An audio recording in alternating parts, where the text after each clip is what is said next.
meeting with Professor Guo research team, and the topic is the kinetic and the kinetic kinetics of working with high heel shoes for young females.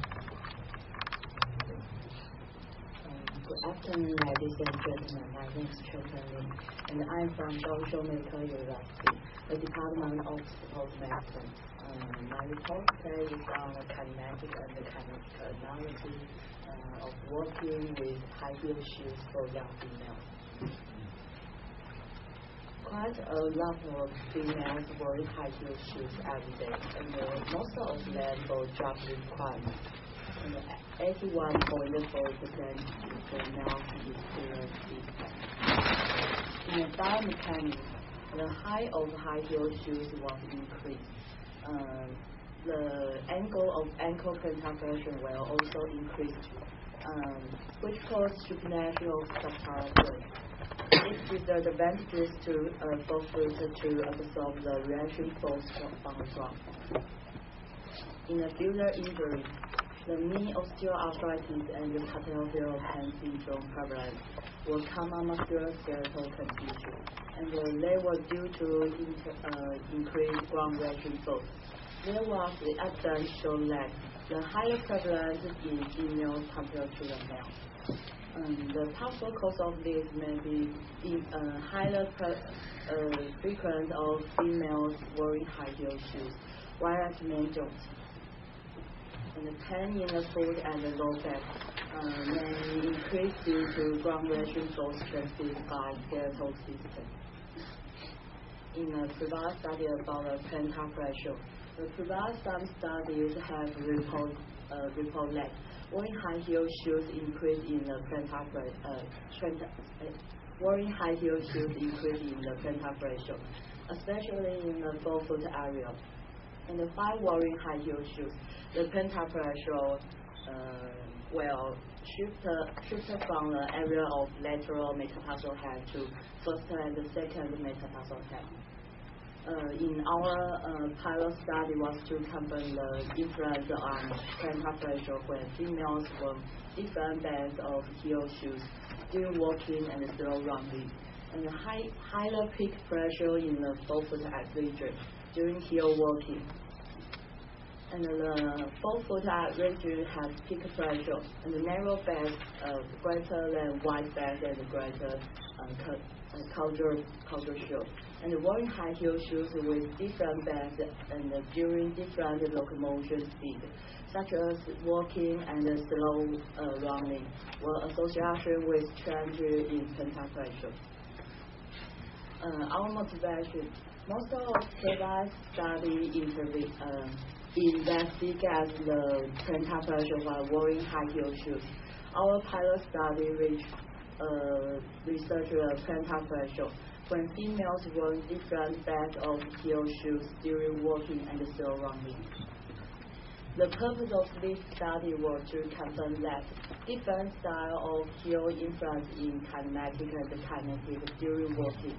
The first to compare the difference between flat and high heel shoes. The second to compare the difference between high heel shoes with variable heel base area. 15 healthy females who were used to wearing high heel shoes regularly participated. The subject that participated in the experiment was young female, and the average show age was 2.3 years.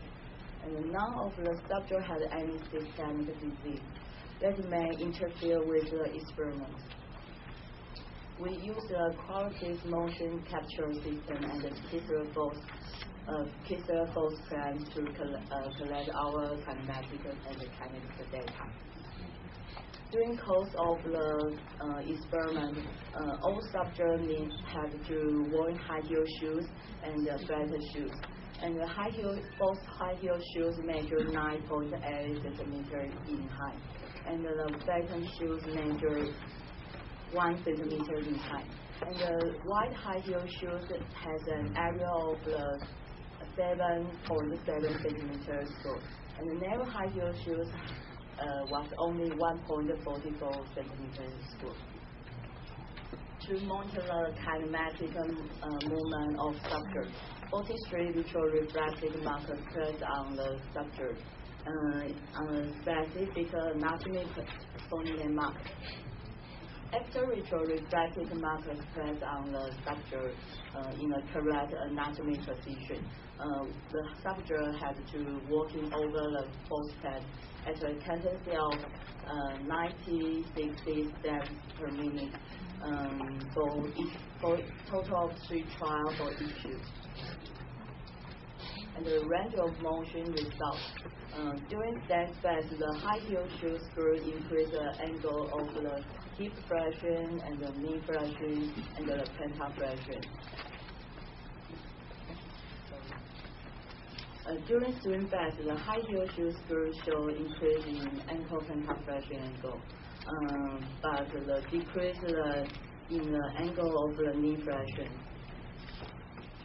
In the ground reaction force result, during heel contact fast, the high heel group had a more vertical and a more posterior direction ground reaction force compared to the flatter shoe. In the moment result, during stand fast, the high heel shoe screw had increased in the knee moment in varus torque and the extension of torque. During stand fast, the high heel group had increased ankle moment in the plantar flexion direction. Like this figure, they will have a pattern. In the power result, for the high heel shoe screw, the angle power shows decrease in the generation power during pre-swing fast. However, there is less difference in gait variable between the wide and the narrow high heel shoe screw. In our discussion, during stand fast of gait, the increased angle of knee flexion will cause a forward displacement in center of mass. The increased knee flexion is to compensate for decreased trunk flexion. During initial contact of gait, the flattened shoe screw show that the heel contact with the ground first, and the high heel group show that the forefoot contact the ground first. And the previous study showed that when heel of shoe was greater than 7.62 centimeters, the foot will never undergo the dorsiflexion position. And our study showed that the high heel group's ankle was in a plantar flexion position throughout the gait cycle. And in addition, there was increased hip and knee flexion angle at the same time. The ground reaction force discussion. In our study showed that increase in vertical and posterior force. In snow study, there was evidence that significant increase in vertical and anterior posterior force during walking were found with increased heel height. And the source of this variation were not clear. So we think about maybe because wearing high heel shoes will cause the loss or decrease in control during initial contact with the ground. In the moment discussion, in our study there was increased knee varus moment, and the high heel shoes may significantly increase knee varus torque. It's over and end in rehabilitation of medial knee osteoarthritis to reduce knee varus torque. And during pre-swing fast, there was decreased ankle plantar flexion range of motion and the moment and the power.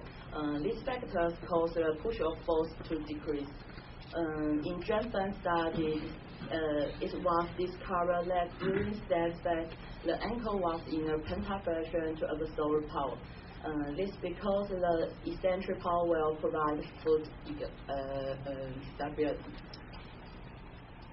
The high heel group used a large backward force during heel contact fast.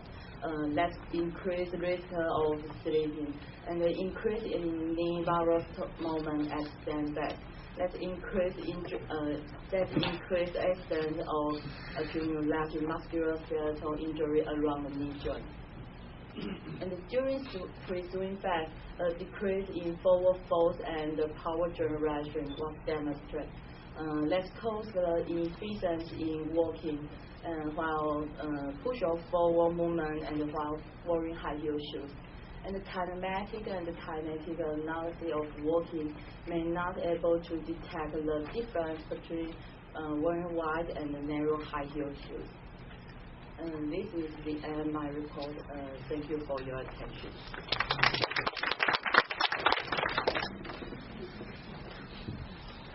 Any questions?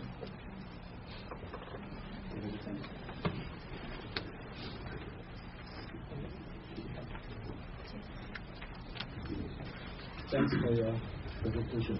Now, I think your main concern is not the baseline. I saw your abstract is the main effects of the baseline. 你主要想研究膝跟大小的影响，那有没有想一想，从生物力学的角度来讲，膝跟尺寸到底会影响什么？会影响多少它的后胎？会影响多少它膝关节的力矩呢？那到底真正的影响会影响到什么？因为不好意思，我讲中了。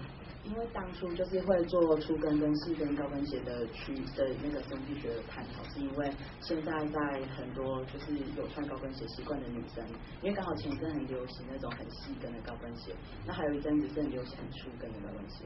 那我们想要去探讨说这两种粗跟跟细跟高跟鞋到底它造成，因为有的人会说粗跟的高跟鞋会觉得膝盖的负荷比较没那么大，然后好像比较没有那么不舒服。